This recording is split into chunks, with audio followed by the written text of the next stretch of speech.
Welcome back to Weird Stuff in a Can. Today we've got duck confit.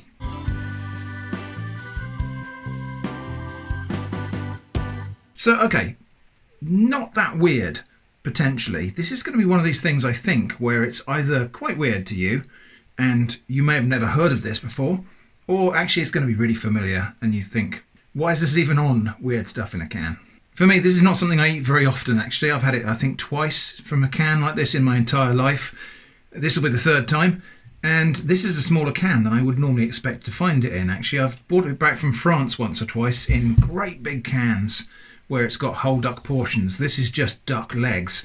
So ingredients are duck legs, duck fat and salt. May contain eggs. And there's a recipe on here for cooking instructions for roasting some potatoes. Take the duck legs out of the can, you roast them with the potatoes and then serve with green vegetables. I'm going to be kind of doing a bit like that today. Anyway, I wanted to show you a kind of a shortcut. I guess I probably should be calling it a life hack and having some weird sensational thumbnail, but I wanted to just show you a quick and easy way to make something that's almost like fondant potatoes, but is actually a heck of a lot easier. Let's open this up and have a look. Now I am kind of prepared here with some tools and implements. Can opener, because it's my preference to open cans with a can opener, even if they're pull tabs, just what I prefer to do. And I'm expecting to find this to be a solid can full of duck fat. At least it would be solid if the temperature in the room was cool today. It's actually quite warm in the house today, and so I think the duck fat in here is going to be liquid. But if you open this on a cold day, you're just going to be faced with a block of white fat inside there with the duck legs buried inside it. Not expecting to find it like that today. In fact, this could get messy. So yeah, as I suspected, the contents of the can are liquid. The fat has melted. Okay, now we can see those duck portions in there. I'm just going to tip off a bit of this fat so that we can work a bit more easily with it. So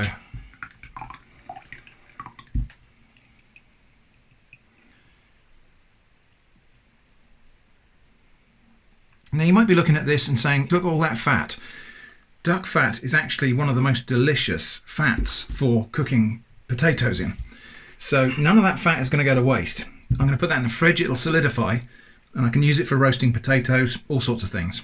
In fact, we will use a bit of that in the potato recipe I'm going to attempt a bit later on. Okay. It's actually quite well filled, this can. So there we go, duck portions quite solidly filled. And look at that, there's this jelly in the bottom there, which you might think that looks gross, but that's essentially just gravy that's come out of those duck portions, which have been cooked in the can.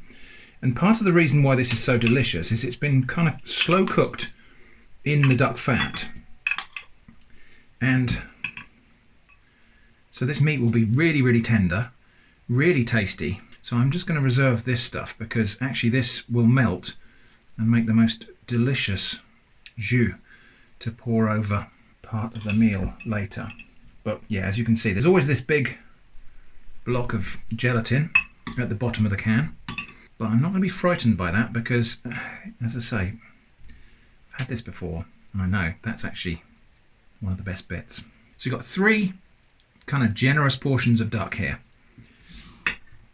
I've got very, very greasy fingers. I'm just going to taste a little bit of this duck here. It is completely cooked because it's been cooked in the can.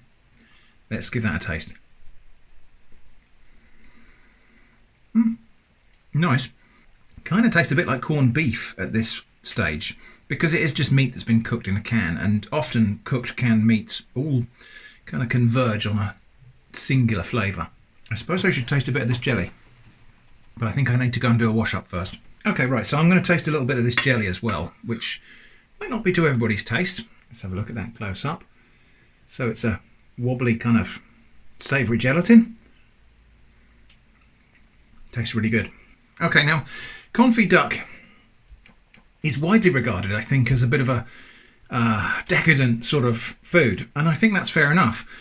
This can, which contains 425 grams of duck, 765 grams in total, this can cost £13, so it's not something I would buy every day. And indeed, This has been sat in the back of my cupboard for over a year now, waiting for the opportunity to come out. I wasn't really sure whether this qualifies as weird stuff in a can, but it is interesting enough, I thought, to do alongside a nice recipe for potatoes. Anyway, so got to take this all to the kitchen now, and we'll carry on cooking. Okay, now we get to the whole point of this video, which is actually about making an easier version of fondant potatoes. Fondant potatoes is a dish that I quite often see on MasterChef and other programs like that. And the one thing I really kind of don't get along with about fondant potatoes is the whole waste thing. When you make fondant potatoes, especially the chefy version, you're supposed to slice cylinders of potato and shave off all the skin and cut off the top and bottom and make perfect cylinders of potato. That's great. I really hate waste. So I'm not doing that today. What I'm actually going to do is just quarter these potatoes. Now, these are not russet potatoes because, again, russet potatoes are the thing that you're meant to use for fondant potatoes. Any quite firm-fleshed potato will work quite well for this version. So just going to quarter those up with their skins on. Okay, now I'm going to fry these. And that's going to happen in this big non-stick pan, which has got metal handles, so this can go straight into the oven. And that duck fat that we poured off of the can, 2 big spoonfuls of that in there. And I'm just going to put the potatoes in there with one cut side down. Right, now we're just going to fry those potatoes until they're golden and crispy on one side. And I'm doing this in duck fat. You don't have to use duck fat. You could use lard, you could use beef dripping. It will tend to go crispier if you use an animal fat, a hard animal fat. But also you could do this in olive oil or vegetable oil or other cooking oils like that. But I think we will get a crisper result from cooking in duck fat, as well as being a lot tastier. Now, the recipe books all say that you're meant to use a little sprig of thyme or rosemary to baste the oil over the potatoes and so on. I don't actually think that's necessary. I'm going to just put these sprigs of thyme in a bit later in the process. I've actually just dropped a bit in there now. Meanwhile, those 3 pieces of duck are just going to go into a roasting tin, skin side up. Also garlic, and I've just got 3 kind of medium-sized cloves of garlic here, which I'll just peel and chop roughly. A small face has appeared at the kitchen door, no doubt attracted by the smell of duck. Not really sure you should have duck, it's practically cannibalism for you. Oh yeah. Is that good? Do you like that?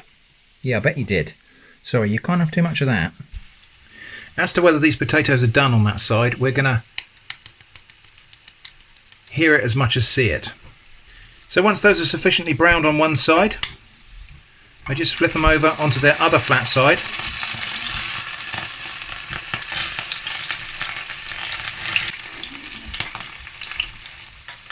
And we'll cook them on that side until they're crisp and golden there too.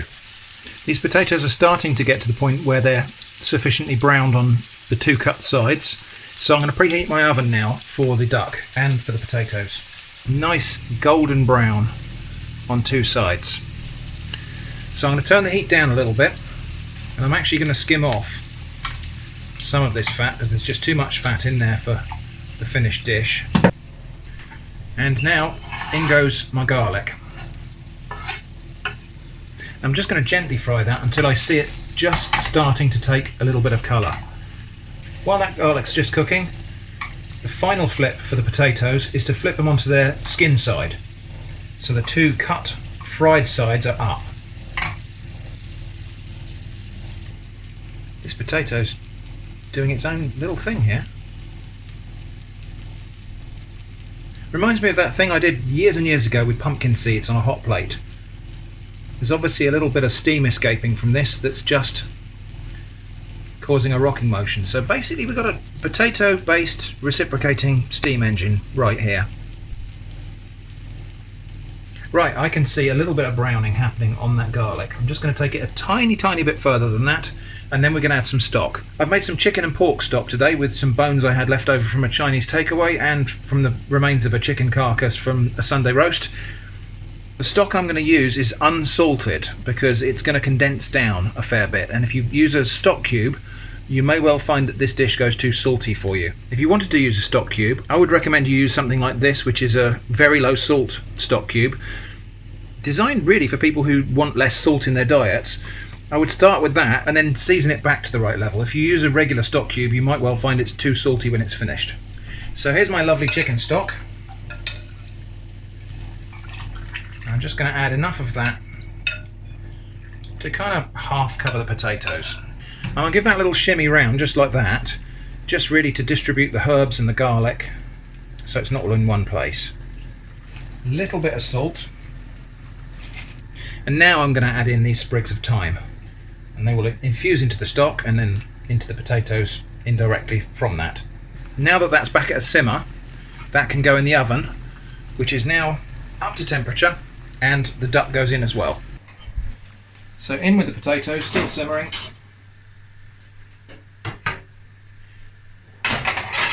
In with the duck. And that's going to need 25 minutes or so probably until those potatoes are tender and the duck is crispy. Right, these potatoes have been in for 25 minutes now. Let's have a look at them. Lovely crispy golden tops, and I can tell from just probing them with the knife there, those are done. Lovely and soft inside. Now I'm just going to let them sit for a bit while I just finish the duck, because the duck, although it's cooked all the way through, could do with just a little bit more crisp on that skin. So that's going to go under the grill, I think, now. Potatoes have had just a couple of minutes resting, and I'm just going to taste this stock here because, yeah, I think we will thicken that and make it into a little bit of a gravy or sauce. And to go with this, I've got some lovely steamed vegetables. Carrots and green beans and some lovely spring cabbage, just to make those vegetables a little bit more special. This is where this jelly comes into its own. Now I could melt it and pour it over, but the residual heat from these vegetables is just going to let that melt in, and that will just dress those vegetables. Little chunk of butter, tiny bit of flour, and once that flour has just had a chance to cook a little bit,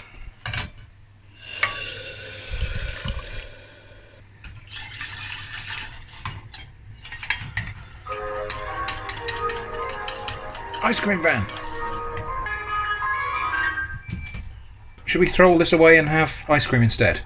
Okay, that's looking like it's thickening up a little bit now.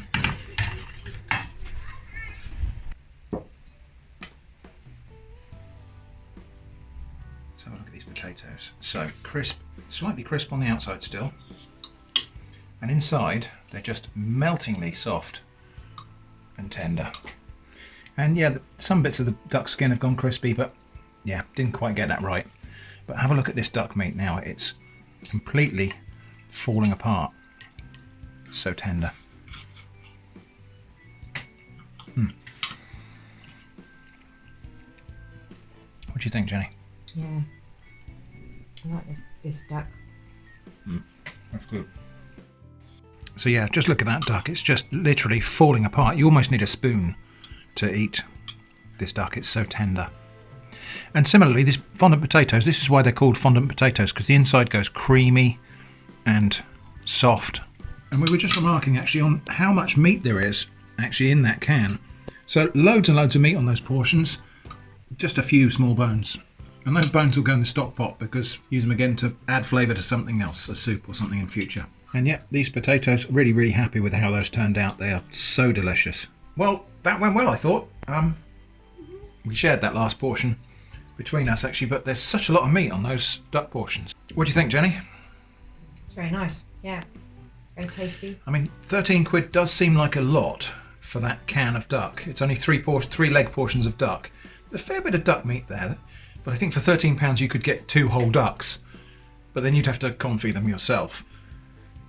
And as we discussed just now, actually, that's £13. You wouldn't get a meal in a restaurant for that. Obviously, we had to cook it ourselves. I think that was bordering on a restaurant quality meal in terms of flavours, wasn't it? Yeah, I think so. Good, yeah. Good. So that was, I'm not sure whether that was a video about confit duck or whether that was a video about fondant potatoes, but I hope you enjoyed. Thanks for watching, and I hope to see you again soon.